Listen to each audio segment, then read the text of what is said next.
Meet Leela, a 25-year-old from a working-class neighborhood in Atlanta, Georgia. For the past 3 years, she's been grinding 2 jobs, early mornings delivering bottled water and snacks from a cooler in high-traffic spots near construction sites, and in the evenings waitressing at a local diner. She's been doing this to put her boyfriend, Marcus Thompson, through college. First met Marcus at a busy farmer's market in Midtown Atlanta back in 2022. He accidentally bumped her cart, spilling some of her bottled waters. Instead of getting mad, she just laughed it off and helped him pick them up. Marcus, a charming guy from a single-mom household in Decatur, apologized profusely, bought out half her stock, and treated her to lunch at a nearby food truck. Over tacos, he opened up. His mom had worked double shifts as a nurse aide to get him through high school, but college at Georgia State University, studying business finance, was out of reach without help. "I just need a real shot," he said, eyes lighting up with big dreams of Wall Street or starting his own fintech app. "One break and I'll change everything for my family, and for us." Leela fell hard. Marcus courted her sweetly, cheap flowers from the grocery store, long late-night talks, promises of a future house in the suburbs, vacations, the works. "You're not like other girls, Soph. When I make it, you'll never have to hustle again." Her best friend since high school, Chloe Bennett, warned her, "Girl, he's always got his hand out. That's not love, that's convenience." But Sophia brushed it off. "He's genuine. We're building something together." When Marcus got accepted but couldn't cover tuition and books, Leela didn't hesitate.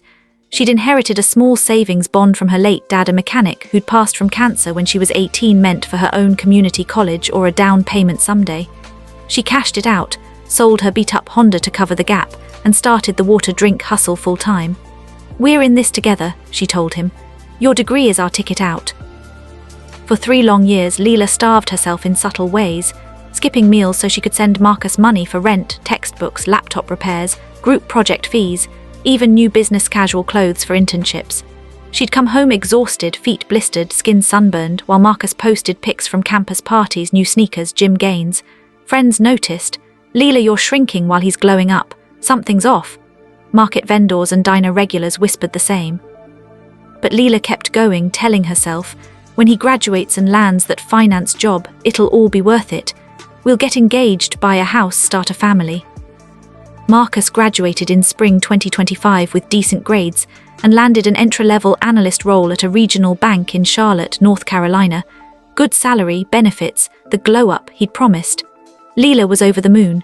They started planning a simple courthouse wedding followed by a backyard reception at her mom's place in Atlanta. She saved every tip for a dress off the rack and decorations. Then the red flags piled up. Marcus's calls got shorter, visits stopped, he was too busy onboarding. Chloe, who'd moved to Charlotte for a marketing job, went radio silent too. One weekend, Leela drove up to surprise him and spotted his new used Toyota Camry, bought with his signing bonus, parked outside a trendy bar. Through the window, Marcus and Chloe, heads close, laughing over drinks. Leela told herself it was nothing, old friends catching up, but deep down doubt crept in. A month before their planned wedding date in late 2025, an invitation arrived at Leela's mom's house. Not to hers, to Marcus Thompson and Chloe Bennett's wedding, same date, same month, at a nice venue in Charlotte. The card slipped from Sophia's hands. Her mom held her as she collapsed in sobs. She had to see it for herself. On the wedding day, Leela drove to the venue in her old work clothes. She couldn't afford anything fancy anymore, slipped in the back. There was Marcus in a sharp suit, Chloe in a stunning white gown. As the officiant started, Sophia walked down the aisle, voice shaking. "Marcus." The room froze, phones came out, Marcus went pale. "Leela, what are you doing here?" 3 years, she said, tears streaming. "I sold my dad's bond, my car, worked myself to the bone selling drinks in 95-degree heat so you could finish school. I went hungry so you could eat. And you do this with my best friend." H. Lowe stepped forward. "Leela, don't ruin this. He's moved on. You should too." Marcus, flustered. "Look, I'm grateful for what you did, really. But I'm in a different league now, corporate job, networking events. You're still out there hustling drinks. Chloe fits this life. She's polished, has a real career. You sacrificed too much. It changed you." The crowd gasped. Some relatives looked horrified. Leela felt something break, but also something awaken.